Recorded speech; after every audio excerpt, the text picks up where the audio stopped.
Welcome to today's webinar resident series, Digital Knowledge 2.0. It is being presented by Kelly Bevington, RDA, EFBA. And with that, it is now my pleasure to introduce Adam Dreyfus, Director of University, Government, and Institutions. Take it away, Adam. Oh, good morning, and thank you so much, Jessica, for the warm welcome. I cannot believe we've made it through another year. And for you residents, you've made it through your residency. I know you have another month and a half to go, but you're at that finish line. And we are so proud to be part of this journey with you. As I've said before, and I will continue to say, NDX, myself, Jessica, Kelly, and the entire team, we're here for you today, tomorrow, and for the future.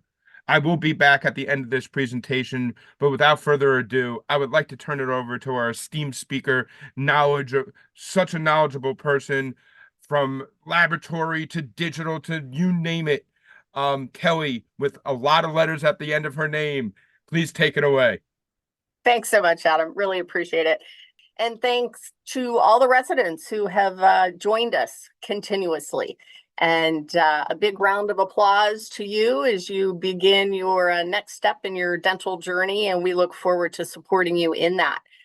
Today, we're going to focus on a little more advanced scanning techniques than what we have in the past.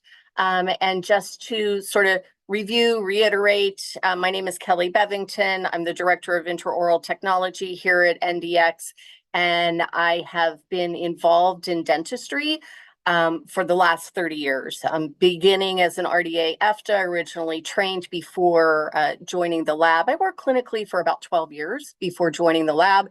And believe it or not, we have been scanning at the lab for this will be our 20th year. So oftentimes people think that scanning is new, and in reality, it's the concept isn't new, the evolution, the fast evolution that we're going through now, that part is new and super exciting. So today we are going to discuss a little bit about confirmation of bite registrations and corrective actions for that, scanning for implants, and removable dentures, right? Like removable prostheses, partials and dentures, and some different scan path strategies. I specifically focused on iTero and Trios, as that is the two systems that we find most used with the residency programs. And anytime you have any types of questions, go ahead and pop them into the chat, and I am happy to review them with you. This is our team. We have clinical trainers across the country. Myself, Brittany Carey, who's a registered dental hygienist out west, and then Brenda Kirkin in the Midwest, who's an RDA CDA. So we're going to start with bite registrations. I know, people think bite registration should be sort of simple, and they should be, but sometimes I think we overcomplicate them and don't put enough like common sense kind of thought process into it. So this one is specifically for iTero. And what I want you to do for all bite registrations that you scan is to sit the patient up, please. We have found over and over again that if a patient has been upside down on their head for the last 30 minutes, especially if they're anesthetized, that when we put something in their mouth and ask them to close normally, they have no idea what that is. They're just sort of all over the place trying to figure out what their bite is. And the machine will pick it up. It will acquire it. And you see it pop together and it's like, okay, it must be good. And you send it to the lab, and then the bite ends up being off, and we all sort of scratch our head why. So one, if there's an opportunity to take the bite registration before you anesthetize and prepare the teeth, I would encourage that. And most systems have that capability. Two, if you don't, please sit the patient up and take the bite registration in the premolar area. So like second premolar, second bicuspid, first premolar is the ideal space to take the bite registration. When you go too far distally, too far in the posterior, you have the likelihood of sort of scraping against that ramus bone. The patient sort of flinches, they wince. we don't necessarily see that on the screen, and then your bite registration is off. So this is an example of good and bad bite registrations on the iTero scanner. So this one you can see here in the center is way too far posteriorly. Anytime you're doing full arch scans, you also want to make sure that you are following the prompts on your particular scanner, and it will most probably ask you, it will always ask you for 2 bites on the right side and the left side.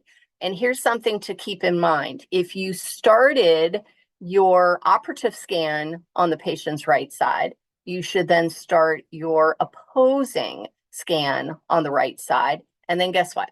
You're going to start your first bite registration also on the right side. Just maintain consistency with that scan path protocol. And this is an example. You're going to start really with all scanners where the teeth interdigitate, go up to the maxilla, down to the mandible, and then back to where you started, where the teeth interdigitate and come out. So it's almost like a little wave, a little W. The thing to keep in mind is the gingival tissue on the buccal. When you acquire your operative scan and your opposing scan, it's really important to capture a good 4 millimeters of gingival tissue above or below the CEJ, because that's a point of reference that now this scan for the bite registration is going to use to merge the maxillary and mandibular arches together. And then you can evaluate for in-centric occlusion. And now this one is for trios. And I wanted to add this in. This image actually just came out. They're still putting together the PDF, so the quality of the photo isn't too good, but I really liked it. With trios, you have the opportunity to manually set the bite. So let's say you took the bite registration and it's not merging together. It's not merging together perfectly. You have the ability to set a marker, right? And you want it to be in the same place on the same tooth, right? So here we have it on the first molar, and then on the lower, we have it on the first molar, and then they merge together. You set it manually. And we had pretty good success with that at the laboratory of that being an accurate bite registration. iTero does not have the manual set capability. Okay, so enough for the simple bite registration. Let's talk a little bit about implants. I know by now everybody, knows what an implant is, but just as a recap, you can do a cement retained crown or a screw retained crown. And you're going to use these images as part of your, your overall planning records, right? So this one is specifically for iTero. These are some examples of different scan bodies. It's important to be aware of what your scan body is. Here's the takeaway with scanning for implants. You must know who your implant manufacturer is, what type of scan body you have, and there can be a difference. So if you want to be in an OEM workflow, original equipment manufacturing, then the implant that's in the bone and the scan body should come from the same manufacturer. If that is not important to you, then your scan body could be something different than what's in the bone. And there's numerous different, I don't want to use the word generic, but acceptable, right? Validated workflow scan bodies that are used every day very, very successfully. So implant manufacturer, scan body type, who the manufacturer of the scan body is, the platform size of your implant, and then you want to be able to communicate what type of material you want the custom abutment to be and what type of crown you want back from the lab. So these are all things that you want to make sure that you're communicating to the lab. And this is a really good example of a radiograph of the scan body. And know that you can get the scan body from the implant manufacturer or from the scan body manufacturer or from the lab. And allow some time for that. I mean, I was doing a training last week, and we had 3 patients scheduled to scan for implants, and the scan bodies didn't come on time. They were due on Wednesday, and they did arrive on Wednesday before 5, but it was like 4:45. So we missed the opportunity to utilize those. So just be aware of that. All scan bodies, I don't want to say most all scan bodies, because it changes from day to day, are autoclavable. Please pay attention to the packaging that you receive the scan body in. It will tell you how many cycles in the autoclave this scan body is good for. And that's a thing. That really is a thing, because it will begin to warp. And unfortunately, you won't realize that until you see some cases not being as successful as they should have been. So full arch scans are always recommended for implants. We want to make sure that you take a radiograph of the scan body in place to make certain that it's fully seated. That's the foundation of everything we're doing here. And there are a couple scan body manufacturers that the scan body is pressure sensitive versus finger tight screw. And I like to share my personal experience. I was at a dental school, actually, and we she pressed the scan body in place. I heard it, it clicked. We took a radiograph, assuming it would be perfect, right? And it wasn't. We went back and she pushed it again and it clicked again. So there was like a little lip. It was a double click. So just be cautious of that. Know that it exists. And that's, one of the reasons that we want to make sure that we take a radiograph.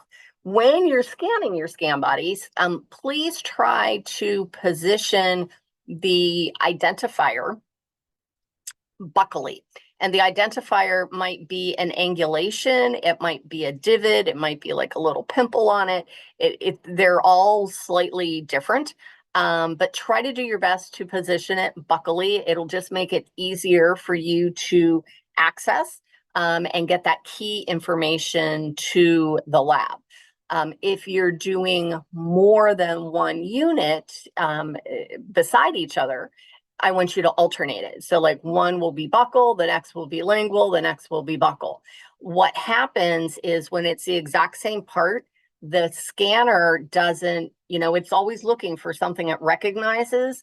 And if it keeps recognizing that exact same part, it won't acquire it. It thinks it already captured it. And I've learned that the hard way. So I like to make that recommendation to people. And then with all scanners, you have the capability to take a tissue scan. And what I mean by tissue scan is the tissue without the scan body in place, but with the healing cap or healing abutment already removed. So it's just the tissue. You're capturing that for the laboratory so that they have their best ability of designing a beautiful emergence profile for you from that custom abutment. Critically important if it's in the aesthetic zone. I mean, if you've been sculpting, a lateral, let's say you've been sculpting that tissue, the papilla is perfect. You want to make sure that you are getting a scan of that tissue without the healing cap in place and then the scan body, right? So it's 2 separate scans. And then when you get to your bite registration, probably 95% of the time you are not going to be able to acquire a bite with the scan body in place. It's usually too high. So just know that I wouldn't even waste your time trying, quite honestly. So here's a couple radiographs of the scan bodies. I did want to show you ENCODE because ENCODE is unique in that it is the scan body, and the healing abutment all rolled into one. And so you can see the images here on top of the pink, right? The pink is the custom abutment, and it is decoded by the lab. So you acquire all this information, the data. That's the only example where you would not do a separate tissue scan. You still could if you wanted to, right? Especially in the aesthetic zone, but it's not as required. So all these little divots, these little lines are the codes, which I just think this is so amazing. And then the laboratory software decodes it, so they know exactly what platform size and implant in the bone is there. So I think that's really pretty slick. So here are two examples, and this one happens to be from an iTero, where you can see that number 9 is actually positioned differently in these two scans. So that's another example as to why it's really important to take that radiograph and ensure that the scan body is fully seated before you begin to scan. So we were able to do a comparison on this just because the case came in as a remake, and it's like, whoa, wait a minute. All right, these are totally different, and they shouldn't have been, right? So that was because of the placement of the scan body.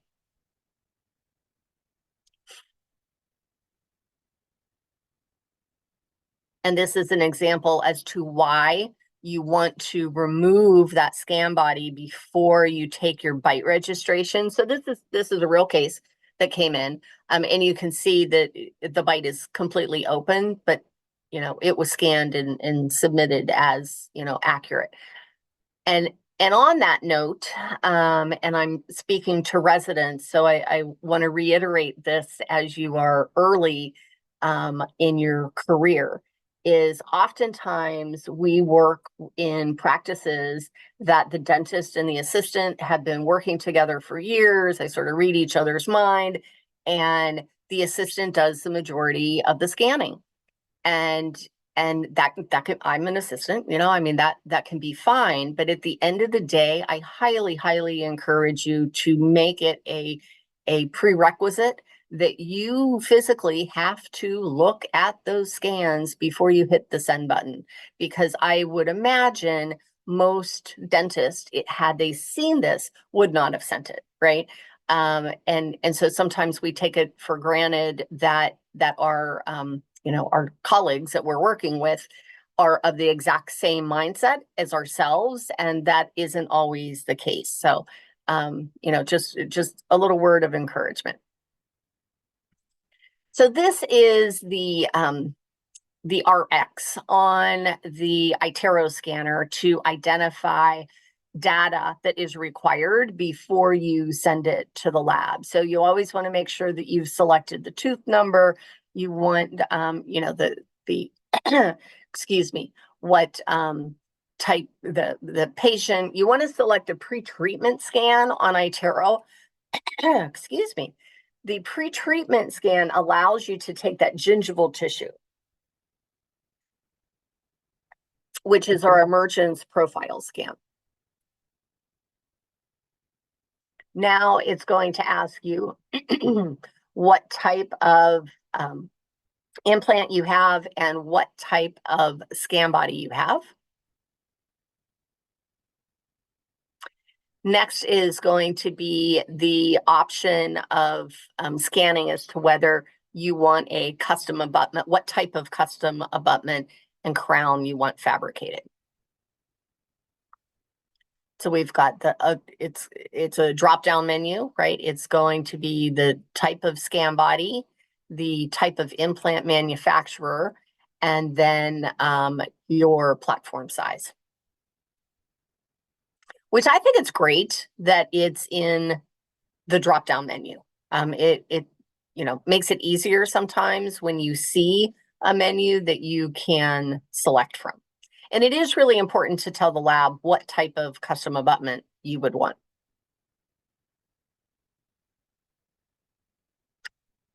Okay, and then we're good to go for scanning here. Now we're going to have two separate pages because one of the operative scans is really for the emergence profile gingival tissue scan. That's always going to show up in green on iTero in the background, and that's going to be your first scan. your scanning sequence is going to be the pre-treatment scan first, then the scan body. So you could, in essence, do the sorry, I'm losing my voice here. You could do the emergence profile scan first, then the opposing, then the bite registration, and then last do your scan body, which you can see in play here.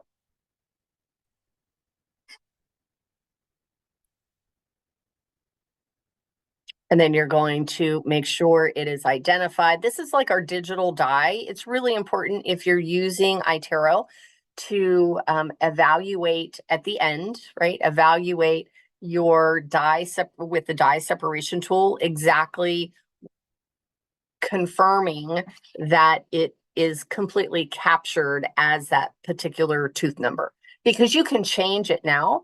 Once it gets to the lab, it's more difficult for the laboratory to change it on their end. And that's referred to as a like an implant cleanup. I'm gonna buzz through some of these. That's a really nice example of that gingival tissue scan I wanted to show you. And then with the scan body in place. And this is a handy dandy how-to guide that we're going to make sure we get to you. I've got a few of them, 2 for iTero and 2 for Trios. Okay, so now let's shift into Trios and setting up the RX. So you're going to set up what type?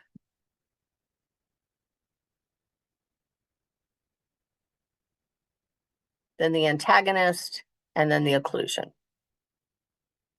And this is a live video. And so this is the emergence profile scan first. And then you identify the tooth.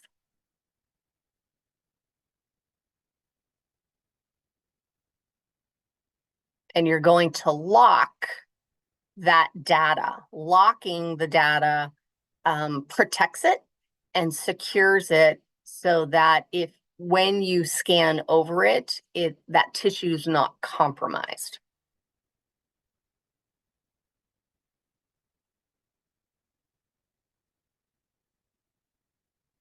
And this is option number 2. And number 2 is if the healing abutment was still in place, you would take the scan. And so this allows a lot of dental assistants to be able to do this scan, the opposing, and the bite registration.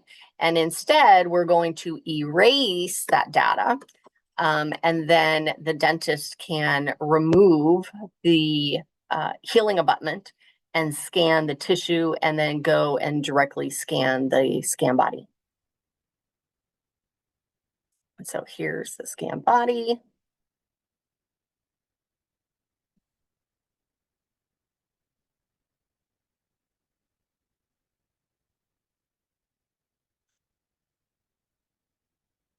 We always start on the occlusal and then roll to the buccal to capture whatever that key identifier is on the scan body itself. And you want to make sure that you get the mesial and distal walls of the scan body to the best of your ability. Sometimes it's a little challenging to get those mesial and distal walls. This is scanning the opposing or antagonist. But you absolutely want to make sure that on the scan body, you are capturing like the gingival tissue, where the scan body meets the gingival tissue. And then lastly is bite. What happens is if you don't capture that gingival tissue, and then you capture the scan body, but you haven't captured that gingival tissue, it'll disappear. The scan body will disappear because there's nothing connecting the scan body to the tissue. So you must make sure that somewhere it is captured. And some scan bodies sort of have an angle at it that it's difficult to capture it. So you really have to manipulate the light of your scanner to sort of almost look up underneath the scan body to capture it. Okay, we're going to move into removable prosthetics now. And so one thing that we wanted to discuss to, help educate about were anatomical landmarks. And one of my colleagues uses this image. I absolutely love this image. Once practicing for a period of time and not doing dentures, I think dentists tend to, I don't know, almost forget that you need to capture the retromolar pad. You need to capture the buccal vestibules. You have to capture the hamular notch on the maxilla. All of those traditional anatomical landmarks that we see here are required for digital as well. And so what we're experiencing at the lab is, great advantages with the digital workflow. There's great consistency with it. The fit has been really phenomenal. The fact that we have files to manage, you have files to manage from your cloud account in the event you ever need to have something reprinted is available, the old dog ate my denture thing. And so we're really very pleased with what we're experiencing when it comes to scanning for removables. So this is an example of a scan for an immediate denture. Immediate dentures are the easiest thing to scan for because the patient already has some existing dentition. Dentition is always going to be easier to scan than the fully edentulous oral cavity. Scanners by nature, by original design, do not scan well things that are wet. All right, so tissue is in most cases wet. The elderly patient that has dry mouth due to different medications that they're taking, they become our best friend when it comes to scanning because it's much, much easier to manage the moisture and saliva of the oral cavity. So immediate dentures, absolutely, big thumbs up. Really, really like the results that we're getting from them. So, here's a great case. We were able to capture this was a case that I worked on, the retromolar pad and the hamular notch, and it was a little challenging. This was actually quite a while ago. So things were still sort of new in regards to the fact that we did not have the ability to turn AI on and off. And so now with scanners, we can not only turn AI on and off, but most of the software programs now, when you select a removable prosthesis, AI automatically turns off for you. So AI in the scanner world was created to remove fingers, gloves, right? Lips, tongues, soft tissue that did not belong within the impression for a crown. So as things have, progressed and evolved into removable prosthetics, it's like, oh, wait a minute, we need to be able to turn AI off because I was doing scans and they'd be beautiful. And I took some pictures off the scanner and then I'd send it to the lab. And it goes through like an auto cleanup before it arrives at the lab. And the lab's like, Kelly, like you missed a lot of data on this scan. Like we can't use this. I was like, what are you talking about? It's perfect. And I'd send them the pictures and they're like, that is not what we have here. So again, learning from experience, right? Like we've been down this road And that's why Adam and I encourage you really to lean on us as a partner and for our knowledge base to share some of these things with you. So here's some examples of what is not appropriate, right? Like there is not enough of the buccal vestibules. There's just not enough data there for us to create a denture that's going to have any type of suction. So we're talking a lot about reference dentures and copy dentures and immediate dentures. Immediate dentures, by far the easiest thing to scan for. Copy denture is probably going to be next because it's pretty much an exact copy of the existing denture. But what we are doing the most of is the reference denture technique, where we take a wash impression inside of an existing denture.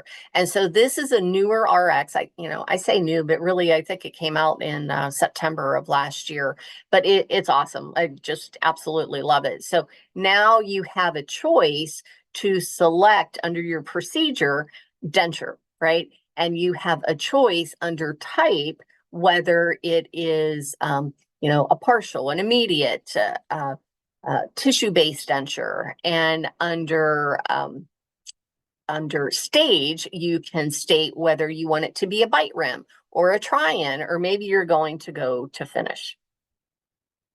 Along with that, your basics, right? Your shade of not only the denture teeth, but the shade of the gingival tissue that you want, and the mold. And so for those of you that don't know, the facial imagery that you see here is based off of, I believe it was Dentsply, from many, many years ago, that when a patient presents to you and they don't have an existing denture, they don't have an old photograph, that it is customary to use the shape of their face inverted, and that is the shape of their denture teeth, right? Whether it's, like a square ovoid or a tapering ovoid, something along those lines. So I think it's pretty cool that they incorporated that into their RX.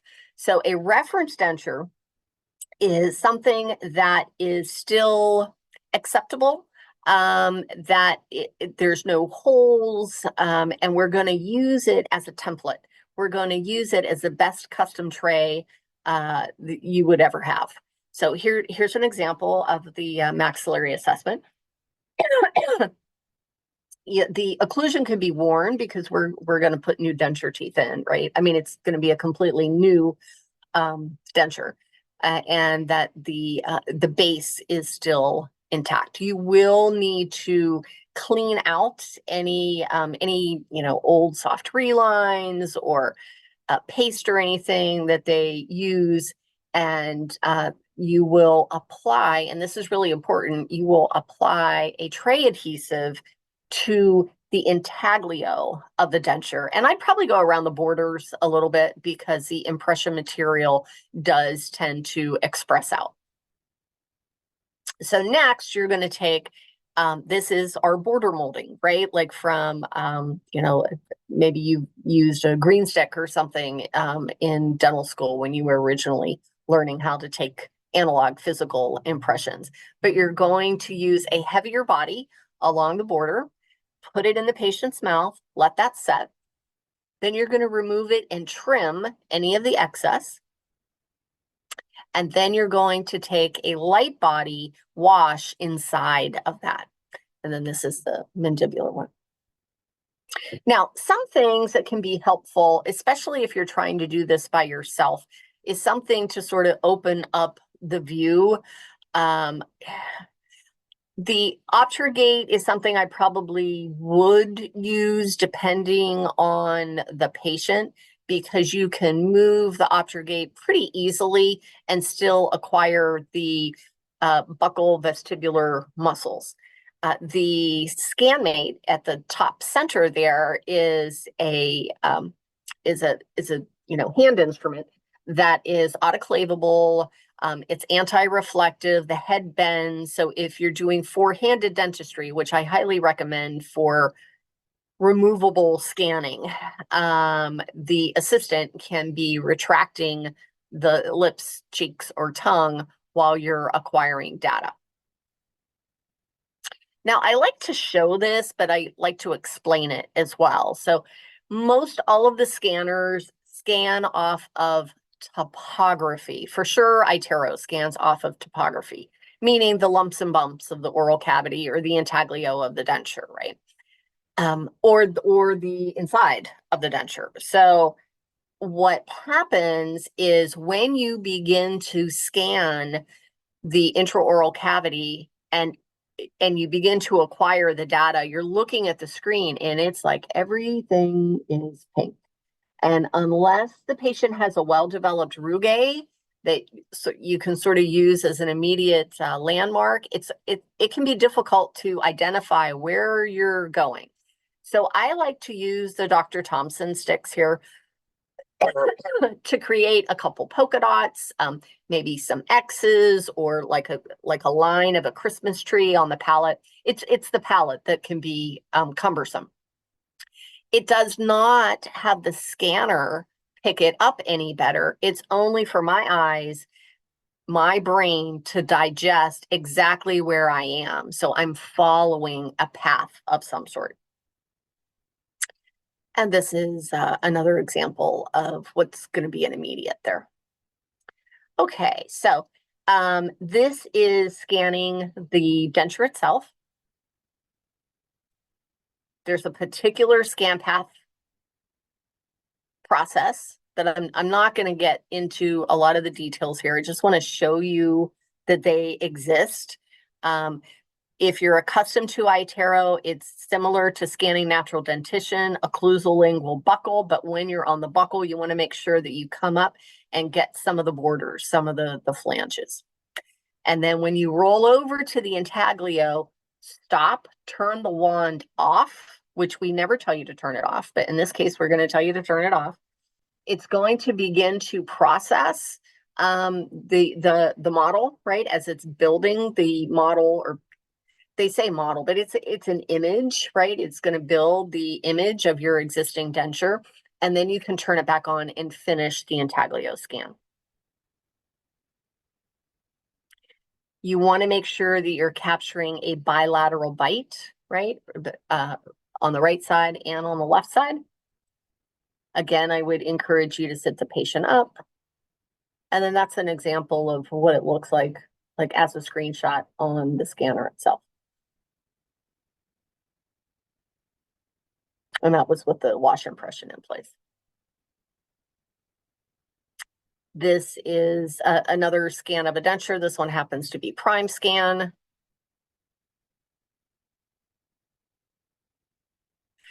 Trios just came out with a new scanning protocol and options that you will see on your scanner itself. It used to have 3 options, and now it has 5. And it's super cool. I'm going to send you, we will get you this information as well, as far as what to select right from the beginning on the RX. So you can select the fully edentulous patient, you can select a denture, like for a copy denture, you can select a denture that has a wash impression, or you can select just the impression tray. So you're able to now scan the impression as well, which is really pretty cool. Very, very excited about that. So here's the scan path strategy specifically for trios on this one. And so they have a 4-path, which is a little different. You're going to do, one side of the arch lingually. Well, it's sort of occlusal lingual and then occlusal buccal, and then occlusal lingual on the opposite side, occlusal buccal on the opposite side.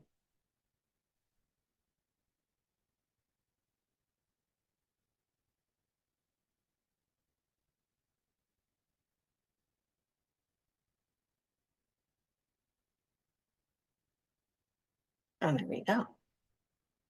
It's really pretty easy. to scan that edentulous tissue. There are tips, I would say, helpful things. Keeping the reflection down as best as you can, it will be critically important. Beginning at the frenum where the rugae is also really important, so that you have some sort of landmark, or maybe the patient has had recent extractions. Starting on a recent extraction site area can also be very helpful, because it's creating the points of data as an actual landmark. You want to keep the oral cavity as dry as possible when you're doing your scans. And it's critically important that you are capturing the buccal vestibular muscles. So one of the reasons we really like the reference denture technique from a lab's perspective is you're still getting that physical impression, and then you're scanning the physical impression. Yeah, it's inside the denture, but it's still a physical impression.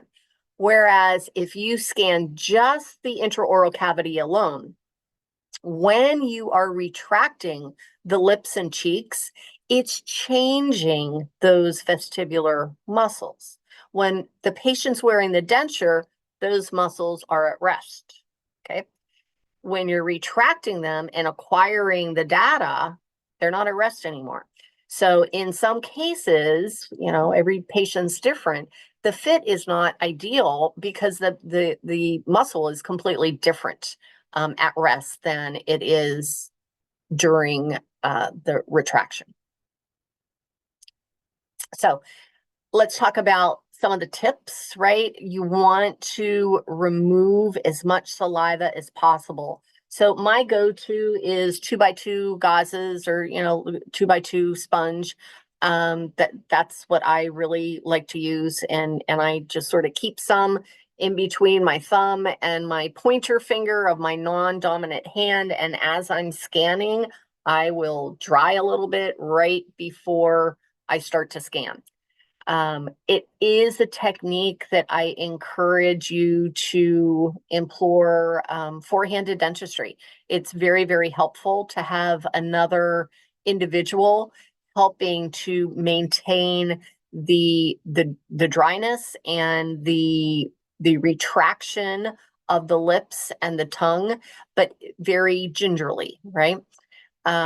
Know to start on an anatomical landmark, whether that be a recent extraction site, the midline, the rugae, something that has some topography to it. Now, the AI is automatic on most scanners now, so just be knowledgeable on how to turn it off or how to turn it on. It automatically happens depending upon what you're selecting from the RX. So as an example, if you accidentally selected a crown in the RX and then you go to scan the denture, AI is going to be on, and it's going to remove all the soft tissue as you start to pick it up, as you start to acquire that data. Just an example, but it happens. Go slow and steady in a very continuous pattern. We do best if the scanner sees something that it recognizes, and then you're going in a very slow, steady path. It's when you shift and make a quick twist of the wrist to go lingually, perhaps, that it comes out of focus because it wasn't in a continuous path. So that's important. And make sure that everything is clear of debris. There's no, what do you call it? Lost a brain cell right there. The denture paste that patients will wear. You want to make sure that their tissue is very clean and clear of moisture to the best of your abilities. And then, people will will say to me, well, what if the patient doesn't have a denture and they're fully edentulous? Can we still scan? Yes, you absolutely can still scan. Just know that depending upon the quality of your scan, the lab may recommend base plate with bite blocks instead of a try-in. And there's nothing wrong with that. I think base plate and bite blocks for that patient is actually a good thing. It allows you to take that wash impression that we discussed inside of the base plate, and the bite blocks are there to allow you to acquire and verify VDO. Those are good things. And then you could scan that, or you could take that and put it in a box and ship it to the lab, and the lab can scan it with the desktop scanner at the lab. So it's totally your choice, but you can always scan for the patient. This is going to be, fully edentulous, and I want to be respectful of time here. So these are just some examples, and this one is the iTero. This is a putty matrix that was created. I will tell you, most laboratories refer to this as a mush bite, and they don't get real excited about it. Only because many of the dentists that we receive these mush bites from took no measurements, right? They didn't put where the midline was. I mean, you can use a papillometer and an allometer, and there's another one out, chronometer, I think is what it's called, which is really cool. It actually measures from the chin to the tip of your nose, and you're able to adjust that and take that measurement, take a photo of that measurement, and send it to the lab. Now, the lab would need, my understanding is the lab would need to also have one in order to sort of match up those measurements as well. And then, of course, you always want to make sure that you're getting that bite registration. Oh, this is a tool that is on the iTero, but you also have screenshot capabilities on Trios, and I think on PrimeScan, and I'm pretty sure Medit does as well. And what it does is it allows you to take an image of something that's on the screen. You can make a notation. I just did this as a sample, that the midline was off, and that goes to the lab. Now, with some scanners, it goes along with your actual impression scans, and with other scanners, it goes to your cloud account. And from your cloud account, you need to email that separately to the laboratory. But it's a really cool communication feature. And then this is going to be for the fully edentulous trios here. So